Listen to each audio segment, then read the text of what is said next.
আসিবে কখন কেউ তো জানে না। কেউ কি জানে আমার মরণ কখন আসবে? কেউ জানেনি। কোন সময় মরণ আসবে আল্লাহ ভালো জানে। আমার মরণ আসিবে কখন কেউ তো জানে না। আমি মরে গেলে আমায় তোমরা ভুইলা যাইও না। আমি চলে গেলে আমায় তোমরা ভুইলা যাইও না। আমার মরণ আসিবে কখন কেউ তো জানে না। বলেন ঠিক কিনা? কেউ জানি না কে কখন মারা যাবে, কখন আজরাইল আসবে। আজরাইল এসে সালাম দিবে। জিবরাইল আলাইহিস সালাম সুন্দর করে জানিয়ে দিয়েছেন মানুষ কখন কোন সময় মারা যাবে কেউ জানে না। জানবেন তিনি কে? জোরে বলুন। আমার মরণ আসিবে কখন কেউ তো জানে না। আমি চলে গেলে আমায় তোমরা ভুইলা যাইও না। আমি মরে গেলে আমায় তোমরা ভুইলা যাইও না। আমার মরণ আসিবে কখন কেউ তো জানে না। আর একবার একটু জোরে বলুন। এই দুনিয়া চিরজীবন থাকার জায়গা না। অন্ধকার কবর যে আমার আসল ঠিকানা।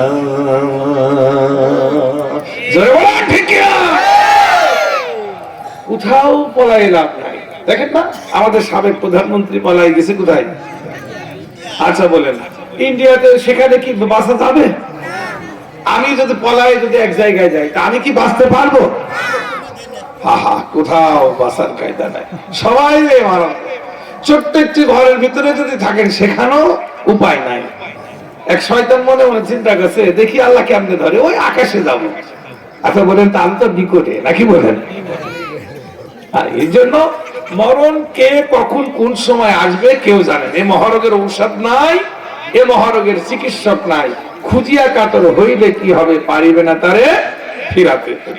ওই রোগের নাম কি? মরণ রোগ। এই জন্য আমি আলোচনা যাওয়ার আগে এই কথাগুলো একটু স্মরণ করে নিতে চাই। এই জন্য এখানে দেখছি অনেকের কাঁচা দাড়ি, অনেকের পাকা দাড়ি, আমার মতনও দাড়ি নাকি বলেন?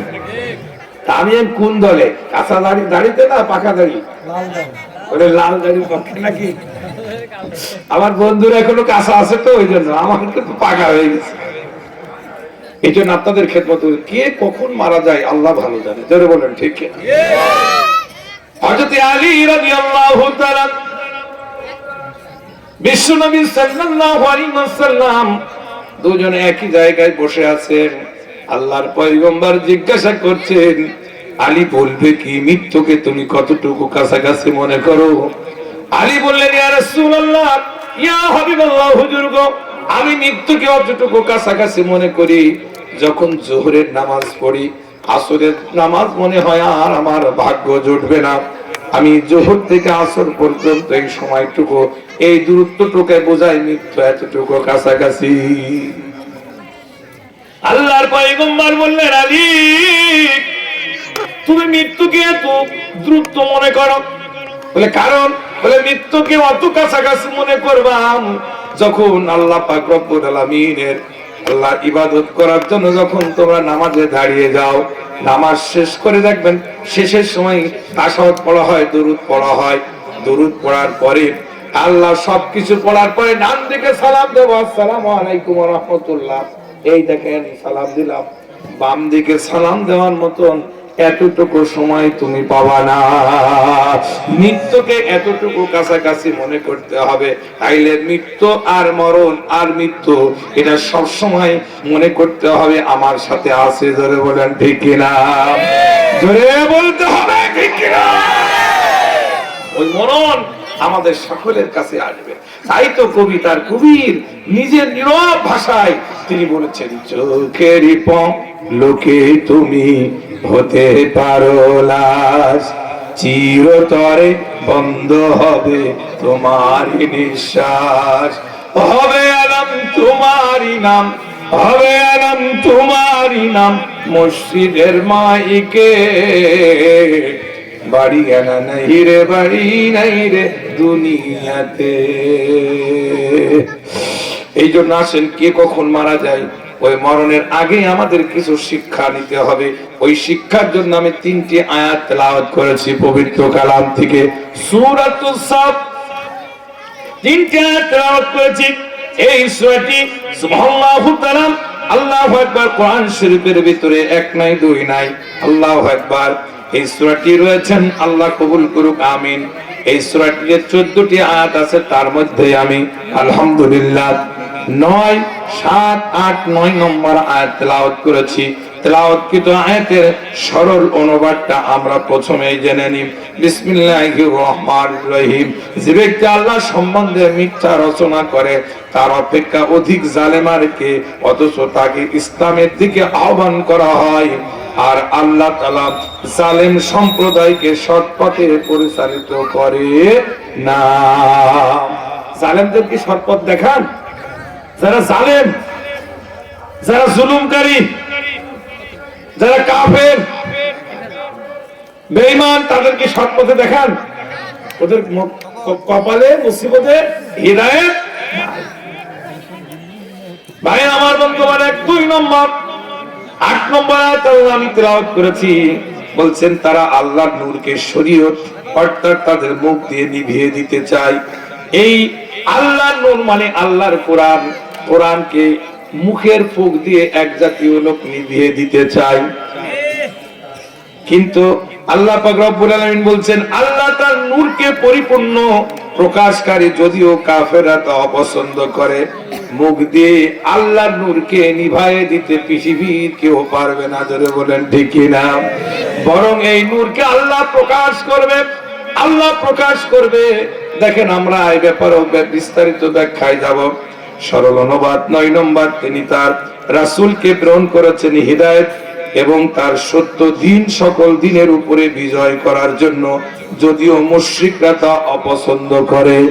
আল্লাহ জালেমদের হিদায়াত করেন না।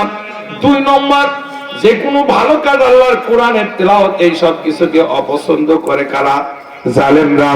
আল্লাহ আবার পরে বলছেন এই মুশরিক জালেমদেরকে আল্লাহ পাক রব্বুল আলামিন হিদায়াত প্রাপ্ত করেন না, জোরে বলেন ঠিক কিনা। আমি অনুবাদটা নিয়ে নিলাম, এই জন্য আপনাদের ক্ষেত্রে বলতে চাই, আসেন আমরা সকলে মহান আল্লাহর কাছে সাহায্য চাবো। কেন আল্লাহ পাক রব্বুল আলামিন আমাদের হিদায়াত দেন না? কি কারণে দেন না? এই জালেম কারা, এই ঈমান কাকে, মুমিন কাকে বলে, এই ব্যাখ্যায় আমি আপনাদেরকে বিস্তারিত ব্যাখ্যা প্রদান করব। আল্লাহ পাক রব্বুল আলামিন কোরআন মাজিদে বলছেন, আমার সাথে পড়ুন, বিসমিল্লাহির রহমানির রহিম। বলুন বিসমিল্লাহির রহমানির রহিম।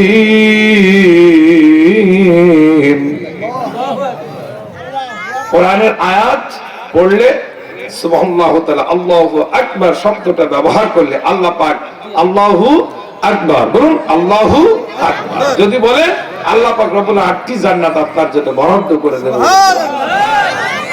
তাহলে জান্নাতে যেতে চাই না আমরা? চাই। ওয়া মান নাযলামু মিম্মান ইফতারা আলাল্লাহিল কাযিবা ওয়া হুয়া ইউদআ।